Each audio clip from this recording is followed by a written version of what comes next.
വചനയാത്ര ഉൽപ്പത്തി അധ്യായം 1. ദൈവം പ്രപഞ്ചത്തെ സൃഷ്ടിക്കുന്നു. ആദിയിൽ ദൈവം ആകാശവും ഭൂമിയും സൃഷ്ടിച്ചു.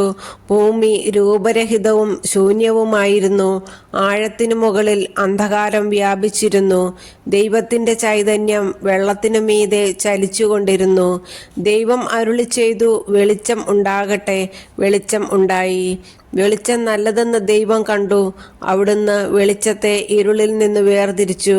വെളിച്ചത്തിന് പകലെന്നും ഇരുളിന് രാത്രിയെന്നും പേരിട്ടു. സന്ധ്യയായി പ്രഭാതമായി 1-ാം ദിവസം. ദൈവം വീണ്ടും അരുളിച്ചെയ്തു, ജലമധ്യത്തിൽ ഒരു വിതാനം ഉണ്ടാകട്ടെ. അത് ജലത്തെ 2ആയി തിരിക്കട്ടെ. ദൈവം വിതാനമുണ്ടാക്കുകയും അതിന് താഴെയുള്ള ജലത്തെ മുകളിലുള്ള ജലത്തിൽ നിന്ന് വേർതിരിക്കുകയും ചെയ്തു.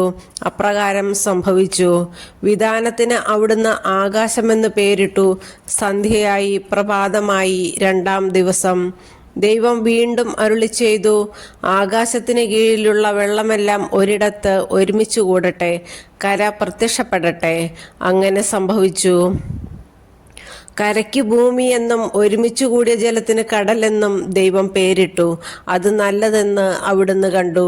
ദൈവം അരുളിച്ചെയ്തു, ഭൂമി എല്ലാത്തരം ഹരിത സസ്യങ്ങളും ധാന്യച്ചെടികളും വിത്തുൾക്കൊള്ളുന്ന ഫലങ്ങൾ കായ്ക്കുന്ന വൃക്ഷങ്ങളും മുളപ്പിക്കട്ടെ. അങ്ങനെ സംഭവിച്ചു. ഭൂമി എല്ലാത്തരം ഹരിത സസ്യങ്ങളും ധാന്യച്ചെടികളും വിത്തുള്ള ഫലങ്ങളോടുകൂടിയ വൃക്ഷങ്ങളും മുളപ്പിച്ചു. അവ നല്ലതെന്ന് ദൈവം കണ്ടു. സന്ധ്യയായി പ്രഭാതമായി 3-ാം ദിവസം. ദൈവം വീണ്ടും അരുളിച്ചെയ്തു, രാവും പകലും വേർതിരിക്കാൻ ആകാശവിതാനത്തിൽ പ്രകാശങ്ങൾ ഉണ്ടാകട്ടെ. അവ ഋതുക്കളും ദിനങ്ങളും വർഷങ്ങളും കുറിക്കുന്ന അടയാളങ്ങളായിരിക്കട്ടെ. ഭൂമിയിൽ പ്രകാശം ചൊരിയാൻ വേണ്ടി അവ ആകാശവിതാനത്തിൽ ദീപങ്ങളായി നിൽക്കട്ടെ. അങ്ങനെ സംഭവിച്ചു. ദൈവം 2 മഹാദീപങ്ങൾ സൃഷ്ടിച്ചു. പകലിനെ നയിക്കാൻ വലുത്, രാത്രിയെ നയിക്കാൻ ചെറുത്.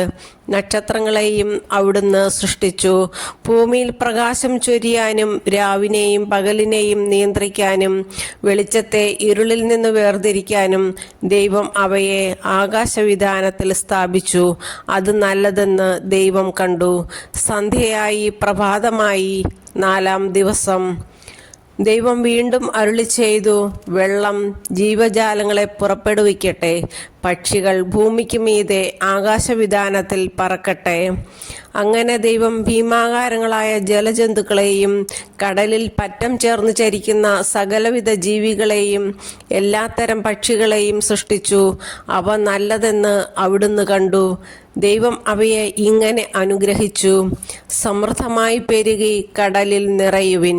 പക്ഷികൾ ഭൂമിയിൽ പെരുകട്ടെ. സന്ധ്യയായി പ്രഭാതമായി 5-ാം ദിവസം. ദൈവം വീണ്ടും അരുളിച്ചെയ്തു, ഭൂമി എല്ലാത്തരം ജീവജാലങ്ങളെയും കന്നുകാലികൾ, ഇഴജന്തുക്കൾ, കാട്ടുമൃഗങ്ങൾ എന്നിവയെ പുറപ്പെടുവിക്കട്ടെ. അങ്ങനെ സംഭവിച്ചു. അങ്ങനെ ദൈവം എല്ലായിരം കാട്ടുമൃഗങ്ങളെയും കന്നുകാലികളെയും ഇഴജന്തുക്കളെയും സൃഷ്ടിച്ചു. അവ നല്ലതെന്ന് അവിടുന്ന് കണ്ടു. ദൈവം വീണ്ടും അരുളിച്ചെയ്തു, നമുക്ക് നമ്മുടെ ഛായയിലും സാദൃശ്യത്തിലും മനുഷ്യനെ സൃഷ്ടിക്കാം. അവർക്ക് കടലിലെ മത്സ്യങ്ങളുടെയും ആകാശത്തിലെ പറവകളുടെയും നാൽക്കാലികളുടെയും ഭൂമി മുഴുവൻ്റെയും ഭൂമിയിൽ ഇഴയുന്ന സർവ്വജീവികളുടെയും മേൽ ആധിപത്യം ഉണ്ടായിരിക്കട്ടെ. അങ്ങനെ ദൈവം തൻ്റെ ഛായയിൽ മനുഷ്യനെ സൃഷ്ടിച്ചു. ദൈവത്തിൻ്റെ ഛായയിൽ അവിടുന്ന് അവനെ സൃഷ്ടിച്ചു. സ്ത്രീയും പുരുഷനുമായി അവരെ സൃഷ്ടിച്ചു. ദൈവം അവരെ ഇങ്ങനെ അനുഗ്രഹിച്ചു, സന്താനപുഷ്ടിയുള്ളവരായി പെരുകുവിൻ.